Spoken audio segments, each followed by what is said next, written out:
Good morning students, कैसे हो आप सब। आई होप कि आप सब स्वस्थ और ठीक होंगे, है ना बच्चों। तो आज की इस हिंदी की ऑनलाइन क्लास में आप सभी का फिर से एक बार स्वागत है। Welcome back students. तो आज की इस हिंदी क्लास में हम क्या सीखने जा रहे हैं। तो आज की इस हिंदी क्लास में हम 12 खड़ी सीखने जा रहे हैं। तो बताइए बच्चे, आज हम कौन सी 12 खड़ी सीखने जा रहे हैं, या फिर लास्ट क्लास में हमने कौन सी 12 खड़ी सीखी थी, बताइए। तो आज की इस क्लास में हम ज की 12 खड़ी सीखने जा रहे हैं। कौन से व्यंजन की बच्चों, ज से लेकर जहाँ तक की 12 खड़ी को हम सीखने जा रहे हैं। तो आज की इस क्लास में हम इस 12 खड़ी को सीखने जा रहे हैं। तो लास्ट क्लास में हमने कौन सी 12 खड़ी सीखी थी बच्चों, बताइए। तो ज से पहले आने वाला व्यंजन कौन सा है, ज से पहले आने वाला व्यंजन कौन सा है, छ। तो हमने लास्ट क्लास में छ से लेकर छ तक की 12 खड़ी को हम सीख चुके हैं, है ना बच्चों। छ से लेकर छ तक की 12 खड़ी को हम सीख चुके हैं। तो आज हम ज से जहाँ तक की 12 खड़ी को सीखने जा रहे हैं। तो आपको क्या करना है बच्चों, ध्यान देना है।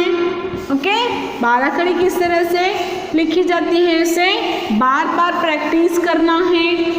ओके, तो चलिए बच्चों, आज हम यहाँ पर ज से लेकर जहाँ तक की 12 खड़ी को लिखना और पढ़ना सीखेंगे। लिखना और पढ़ना दोनों भी हम सीखेंगे। तो चलिए, यहाँ पर हमें क्या करना है, व्यंजनों को स्वरों की मात्राओं को जोड़कर 12 खड़ी की रचना करनी है। व्यंजनों को स्वरों की मात्राओं को जोड़कर हमें क्या करना है, 12 खड़ी की रचना करनी है। तो चलिए ज की 12 खड़ी सीखें। तो देखिए यहाँ पर ज जमा अ बराबर ज। अ की कोई मात्रा नहीं होती है, तो हमें इसलिए क्या करना पड़ता है, एज इट इज अ को ही रखना पड़ता है। ज जमा, फिर उसके बाद कौन सी मात्रा आती है, अ के बाद आने वाली मात्रा कौन सी है बच्चों, आ की मात्रा। तो यहाँ पर आ की मात्रा दी गई है, किस तरह से इसे लिखा जाता है। नेक्स्ट, आ के बाद आने वाला स्वर कौन सा है, बताइए बच्चों। आ के बाद आने वाला स्वर कौन सा है, ई। तो ई की मात्रा जो होती है इस तरह से लिखी जाती है। तो चलिए अब हम क्या करेंगे, ज को ई की मात्रा से जोड़ेंगे। तो देखिए यहाँ पर ज को हमने क्या किया, ई की मात्रा से जोड़ दिया। तो इस तरह से इसे लिखा जाता है। ओके, नेक्स्ट, ई के बाद आने वाला स्वर क्या है बच्चों, बड़ा ई। तो बड़े ई की मात्रा किस तरह होती है, यहाँ पर दी गई है, देखिए इस तरह होती है। तो चलिए बच्चों, अब हमें क्या करना है, ज को बड़े ई की मात्रा जोड़नी है, जो इस तरह से लिखी जाती है, ज जमा बड़े ई की मात्रा बराबर जी। ओके, तो नेक्स्ट देखिए यहाँ पर, उसके बाद ई की मात्रा के बाद कौन सी स्वर आता है बच्चों, बताइए। यहाँ पर ई के बाद ऊ। तो ऊ की मात्रा इस तरह से लिखी जाती है। तो चलिए ज को अब हमें क्या करना है, ऊ की मात्रा लगानी है, जो इस तरह से लिखी जाती है। ज को हमने क्या किया, ऊ की मात्रा से जोड़ा।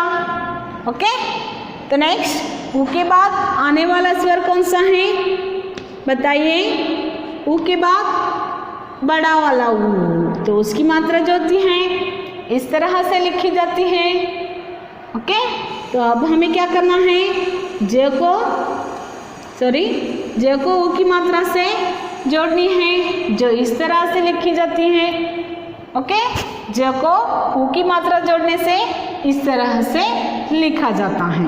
नेक्स्ट अ, आ, ई, उ, ऊ के बाद आने वाला स्वर कौन सा है बच्चों? ऊ के बाद आने वाला स्वर री। ऊ के बाद आने वाला स्वर कौन सा है? री। तो यहाँ पर हमें क्या करना है? अब री की मात्रा जोड़नी है जो इस तरह से लिखी जाती है। ओके, तो हमने क्या किया? ज को री की मात्रा से जोड़ा। नेक्स्ट री के बाद आने वाला स्वर कौन सा है बच्चों? बताइए।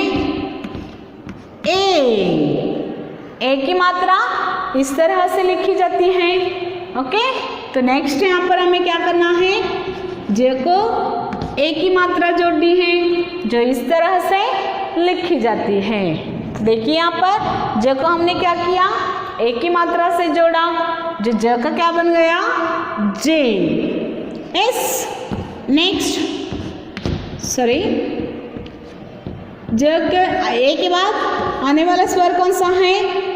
आई। ओके, तो यहाँ पर आई की मात्रा दी गई है। तो चलिए ज को क्या करना है? आई की मात्रा से जोड़ना है जो इस तरह से लिखी जाती है। तो देखिए यहाँ पर ज को क्या किया गया है? आई की मात्रा से जोड़ा गया है। ओके, तो नेक्स्ट देखिए यहाँ पर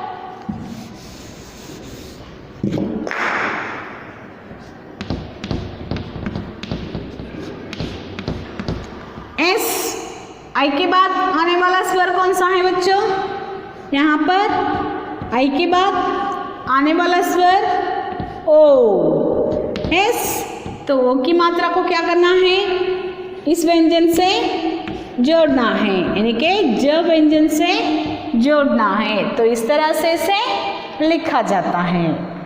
नेक्स्ट ओ के बाद आने वाला स्वर कौन सा है? बताइए बच्चों। ओ के बाद आने वाला स्वर कौन सा है?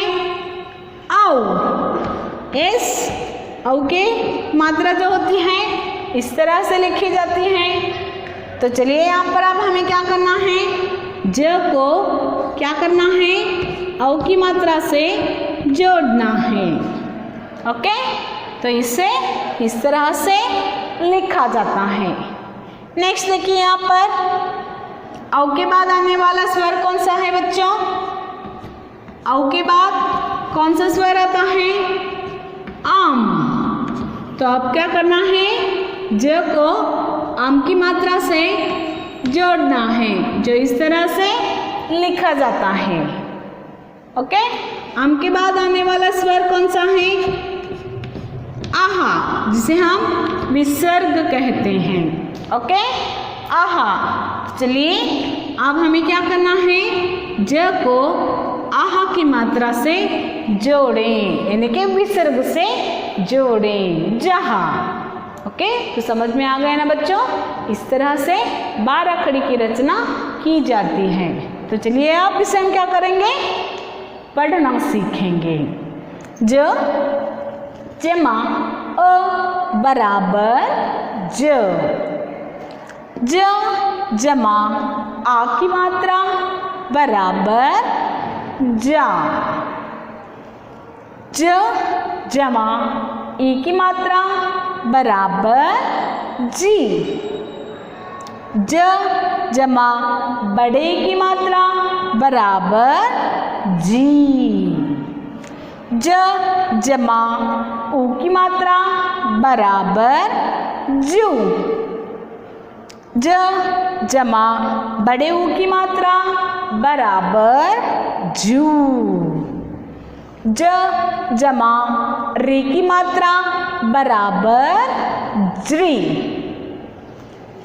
ज जमा ए की मात्रा बराबर जे।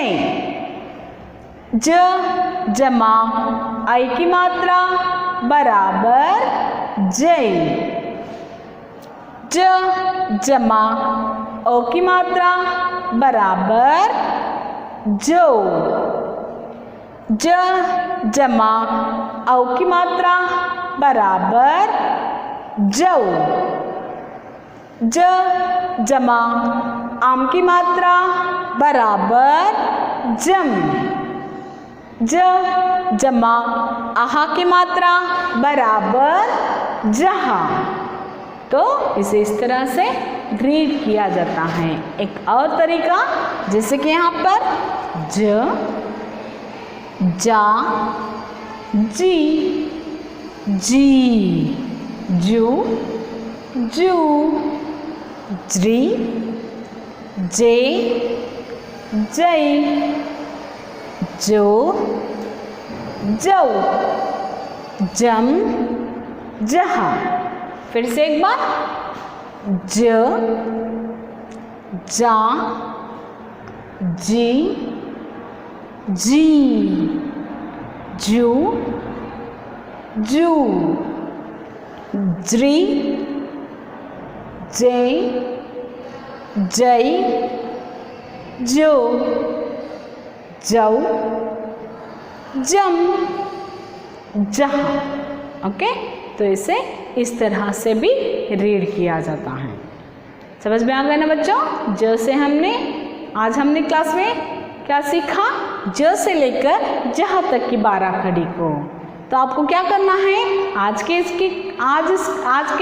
इस क्लास अनुसार आपका गृह कार्य क्या है?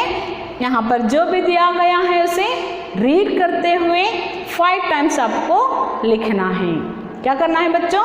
5 टाइम्स आपको लिखना है और मुझे व्हाट्सएप नंबर पर भेजना है। समझ में आ गया ना बच्चों? गृह कार्य क्या है?